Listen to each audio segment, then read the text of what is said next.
Bigby Coffee and the Morning Mix have joined forces to showcase and highlight local educators making a difference in West Michigan. And today is the day we get to reveal February's winner. He's a first grade teacher at Rockford Christian. He joins us this morning with some special guests. We've got Zach Nordling along with Chelsea Schrott and her daughter Mila on the couch. Good morning and welcome to you all. Thanks for being here. Thanks for having us. Good morning. Zach, what was it like? You got an email the other day saying, hey, somebody thinks you're doing a pretty good job. I really didn't know what to expect. Actually, I learned because the principal came in and said, hey, you're an award winner. And I had no idea what he was talking about. You haven't checked your email yet. And sure enough, it was the last thing I expected and totally out of the blue. And it was a really wonderful surprise. All right, Chelsea, I'm going to jump right in here. You're the person who sent that email that nominated Mr. Nordling. So let's talk about why you did that. So for us, as soon as we learned about the opportunity to highlight Mr. Nordling, our family thought this is a no-brainer. We're definitely going to put him forward.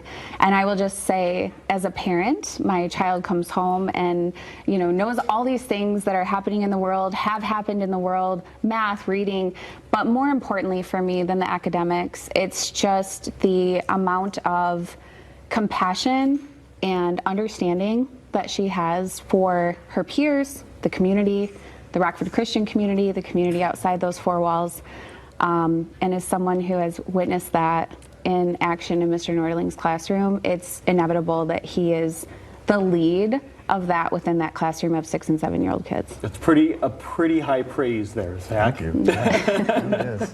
And talk about that, though. I mean, we hear from these people who are being nominated that it is more than just the academics that's being taught. There's usually that extra something. What are you bringing to this classroom? Yeah, we spend a lot of time the first 5-6 weeks of school getting to know each other as a class. Like we call it like building classroom community. So we play a lot of games, we get to know each other's names, we get to know who the people are that are learning with us, because I think it's really important that kids feel safe and kids feel known when they're in a classroom space.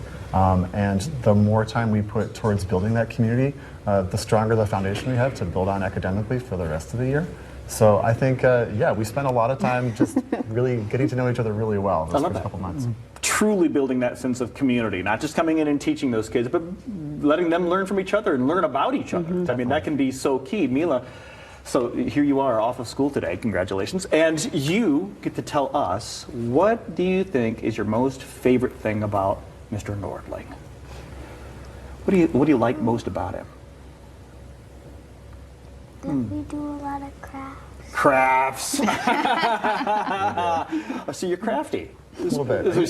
She used to be an art teacher before. So you used to be an art teacher. That makes perfect sense. Zach, why have you remained a teacher? I mean, I say that because in my mind, it's one of those professions that does not get the respect that it deserves. And I'd love to bring more and more talented people into this field. Why have you decided? I mean, I'm sure you've seen plenty of hardships in the field. Why do you stay?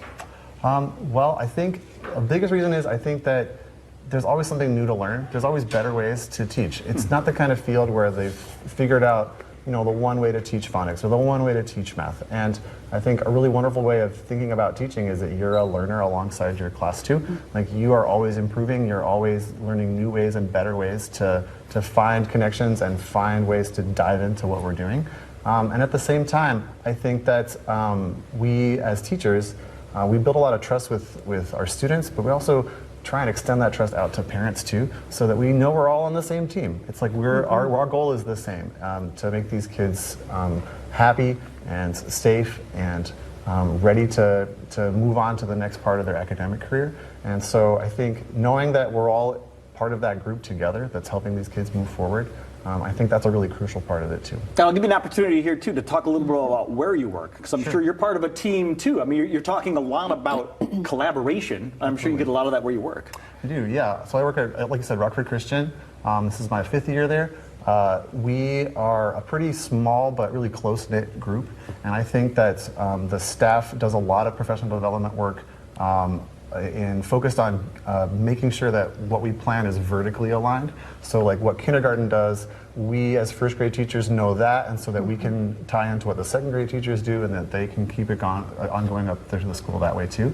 But yeah, we also just spend a lot of time together, and we get to know each other really well. And we hang out outside of school too. So it's kind of like its own teacher community as well. I love that. Any advice Anybody, I mean, we want to draw people into this field. Okay, what I would love to do is start a national GoFundMe page where we could just start throwing money at you. But if we can't do that, what advice do you have for parents, for the public, on how we can support you?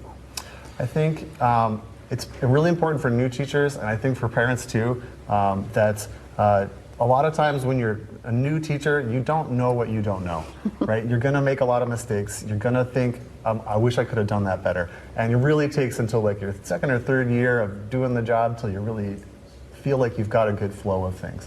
But if you come into it with that growth mindset of like, I can always do a better job. This wasn't my best, but next time it'll be better. I think if parents come in feeling like, I'm going to trust this teacher that they're going to do their best, and if that trust is in place too, and then same thing with administrators, if they're trusting their teachers that they're doing their best, I think that's got to be really crucial when you're starting off a career where it's a lot of high risk stuff that you're doing, right? It's like people's futures, and so knowing that you have some grace and knowing that you have some flexibility, I think is really important. And I think new teachers, especially need to just have some grace for themselves too, because they're going to really need it. I love it. Phenomenal advice, Zach. That's really solid. And, well, we're going to give you a little bit of cash. I mean, hopefully you don't mind. Big B Coffee and the Fox 17 Morning Mix want to give you a check for $500 to spend in your classroom any way you want to. Maybe some craft supplies, Mila. I'm just saying. You could buy some more squiggly eyes and googly eyes. So thank you to Big B, our sponsor of Class Act. Big B Coffee loves teachers, and we know you do too. So every month in 2025, Big B Coffee is going to be awarding a lucky teacher, just like Mr. Nordling here in West Michigan, a $500 check to use in their classroom. If you know of someone who's deserving, nominate them, just like Chelsea did. Nominate your favorite teacher at fox17morningmix.com. And then, of course, you can watch the show here on the last Friday of the month to see these inspiring educator stories and their impact on our community.